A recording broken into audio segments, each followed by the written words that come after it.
Hi hello welcome back to our channel. ഇന്ന് നമ്മളിതേ പഴം കൊണ്ടൊരു കൊഴുക്കട്ട ഉണ്ടാക്കാൻ പോകും. സത്യം പറഞ്ഞാൽ നമ്മുടെ കൊഴുക്കട്ട ഫ്ലോപ്പായി പോയി കേട്ടോ. അതിൻ്റെ ഒരു സങ്കടവും നിരാശയൊക്കെ എനിക്കുണ്ട്. എങ്കിലും നമ്മൾ വിട്ടുകൊടുക്കുമോ? നമ്മൾ ആ കൊഴുക്കട്ട സക്സസ്ഫുള്ളി ഞാനത് ഉണ്ടാക്കി എൻ്റെ കുഞ്ഞുങ്ങൾക്ക് കൊടുക്കുകയും ചെയ്തു. മഴയൊക്കെയല്ലേ, അപ്പോൾ അതുകൊണ്ട് പഴം വെച്ച് തന്നെ ഹെൽത്തി ആയിട്ടൊരു കൊഴുക്കട്ട എൻ്റെ കുഞ്ഞുങ്ങൾക്ക് ഉണ്ടാക്കി കൊടുക്കാമെന്ന് വിചാരിച്ചു. അപ്പോൾ നമ്മളിതേ ബോയിൽ ചെയ്ത് കേട്ടോ. പഴം എന്തായാലും എടുത്തിട്ട് നമ്മുടെ ഇടിയപ്പച്ചെമ്പിലുമൊക്കെ വെച്ച് നമ്മൾ ബോയിൽ ചെയ്തെടുത്തു.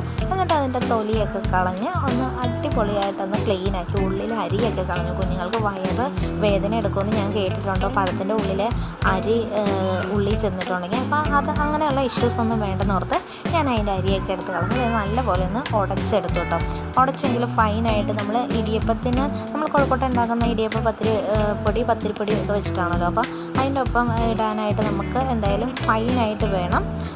അത് മാറ്റി വെച്ചിട്ട് ഞാനപ്പോൾ നമ്മുടെ ഫില്ലിങ് തയ്യാറാക്കാമെന്ന് വിചാരിച്ചു. ഹെൽത്തി ആയിട്ട് നമുക്ക് കുട്ടികൾക്ക് കൊടുക്കാമെന്ന് ഓർത്ത് ആ ഫില്ലിങ് നമുക്ക് നെയ്യും അണ്ടിപ്പരിപ്പും കിസ്മിസും കുറച്ച് ഏലക്കാപ്പൊടി, ജീരകം, തേങ്ങ എല്ലാം കൂടെ ചേർത്ത് നമ്മൾ നല്ലപോലെ ഒന്ന് കുറച്ച് ഫ്രൈ ആക്കി, അതായത് മൂപ്പിച്ചെടുക്കുക. സാധാരണ നമ്മൾ കൊഴുക്കട്ടയിൽ വെക്കുന്ന പച്ചയ്ക്കല്ലേ, ഇത് നമുക്ക് മൂപ്പിച്ച് വെക്കുന്ന ആൾക്കാരുണ്ട് കേട്ടോ. ഞാൻ വെക്കുന്ന പച്ചക്കാണ്. ഇത് നമുക്കൊന്ന് കുറച്ച് മൂപ്പിച്ചെടുത്തിട്ട് കാര്യം അത് കേട് വരാതെ ഇരിക്കുമെന്നാണ് കേട്ടേക്കുന്നത്. അപ്പോൾ നമുക്കൊന്ന് അടിപൊളിയായിട്ട് ആ ഫില്ലിങ് റെഡിയാക്കി എടുക്കാം. ഹെൽത്ത് നമ്മൾ നോക്കണമല്ലോ.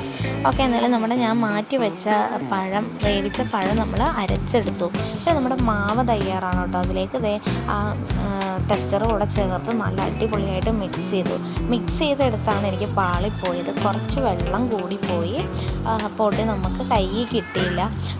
ശരിക്കും അത് ഒന്ന് ലൂസായി പോയായിരുന്നു. അതിനെ ശരിക്കും റൗണ്ട് ആക്കാനായിട്ട് നന്നേ പാടുപെട്ടു. കൃത്യം ഷേപ്പ് കിട്ടിയില്ല. അപ്പോൾ അതാണ് ഞാൻ പറഞ്ഞത്, നമ്മുടെ കൊഴുക്കട്ട ഫ്ലോപ്പായി പോയെന്ന്. അപ്പോൾ എന്തായാലും നമ്മൾ വിട്ടുകൊടുക്കില്ലല്ലോ, അത് വെച്ചിട്ട് നമ്മൾ എന്തായാലും ഉണ്ടാക്കി കേട്ടോ. എന്തായാലും അത്രയും ഐറ്റംസ് നമ്മൾ വേസ്റ്റ് ചെയ്യാൻ പാടില്ലല്ലോ. അതുകൊണ്ട് തന്നെ ഞാൻ കൊഴുക്കട്ടയ്ക്ക് പരത്തി അതിനകത്ത് ഫില്ല് ചെയ്തു.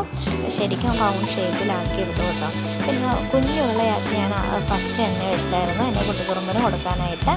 അവന് ടേസ്റ്റ് കുഞ്ഞാകുമ്പോൾ വേസ്റ്റ് ആവില്ലല്ലോ. അപ്പോൾ അത് കാരണം അവന് വേണ്ട ചെറിയ 2 ബോൾസായിട്ട് ഞാൻ മാറ്റി വെച്ചായിരുന്നു. അധികം ഒന്നും ഉണ്ടാക്കിയില്ല, കുറച്ചേ ഉണ്ടാക്കിയുള്ളൂ. എന്തായാലും സംഭവം പൊളിയായിരുന്നു കേട്ടോ. ഒരു 10 മിനിറ്റ് നമ്മൾ ആവിലേറ്റി എടുത്തപ്പോഴേക്കും നമ്മുടെ കൊഴുക്കട്ട റെഡി.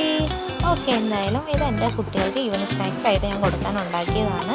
മഴയൊക്കെയല്ലേ, അപ്പോൾ അവർ ഒന്ന് അടിപൊളിയായിട്ടൊക്കെ ചില്ലിയുടെ എന്ന് വിചാരിച്ച് ചുമ്മാ പറഞ്ഞു കേട്ടോ. അങ്ങനെയൊന്നുമില്ല. അപ്പോൾ എന്തായാലും എൻ്റെ ഈ കുട്ടി വീഡിയോ എല്ലാവർക്കും ഇഷ്ടപ്പെട്ടെന്ന് ഞാൻ കരുതുന്നു കേട്ടോ. എൻ്റെ വീഡിയോ കണ്ട് ഇഷ്ടപ്പെട്ട ലൈക്ക് ചെയ്യുക, ഷെയർ ചെയ്യുക, കമൻറ്റ് ചെയ്യുക. ടാറ്റാ.